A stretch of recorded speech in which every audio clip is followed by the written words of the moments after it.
గెలిచిన సర్పంచులు ఉప సర్పంచులు మీరు ఒక్క విషయం దయచేసి యాద పెట్టుకోండి.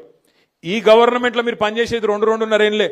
మళ్ళీ అటెన్క వచ్చే గవర్నమెంట్లో మన గవర్నమెంట్లో మళ్ళా 2-2.5 ఏళ్ళు మీరే ఉంటారు. కాబట్టి దబ్బన వీళ్ళు ఏమైనా కొద్దిగా కష్టపెట్టినా కొద్దిగా ఇబ్బంది పెట్టినా 1 సంవత్సరం ఓర్చుకోవాలి అంతే.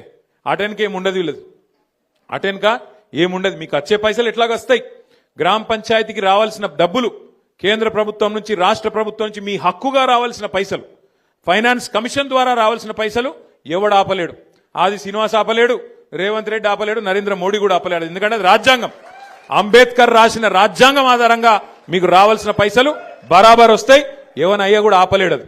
కానీ ఏమన్నా గిట్లనే ఆడనో ఈడనో బెదిరించే ప్రయత్నం చేస్తారు. వీళ్ళు చాలా లంగాలు కాంగ్రెస్ వాళ్ళు. వాళ్ళ మాటినకపోతే ఏం చేస్తారు?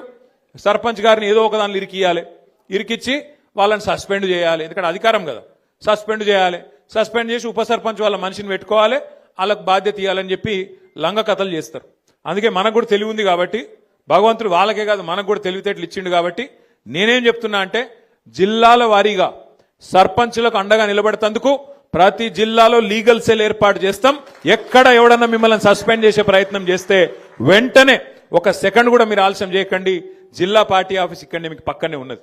మన జిల్లా గింతనే జిల్లా, చిన్న జిల్లా, 12 మండలాలు, 2 మున్సిపాలిటీలు, చాలా చిన్న జిల్లా మనది. వెంటనే అర్ధగంట లోపల మీరు ఇక్కడికి రావచ్చు.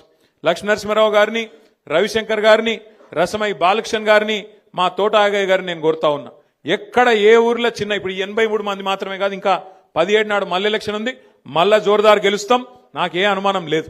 ఎక్కడ చిన్న సమస్య వచ్చినా సర్పంచ్ గాని ఉప సర్పంచ్ గాని వెంటనే ఇక్కడ లీగల్ సెల్ యాక్టివేట్ చేయాలి, వెంటనే కోర్టుకు పోవాలి, మన హక్కుల కోసం మనం కొట్లాడాలి. ఈ విషయంలో రాజీ పడొద్దని చెప్పి నేను కోరుతున్నా.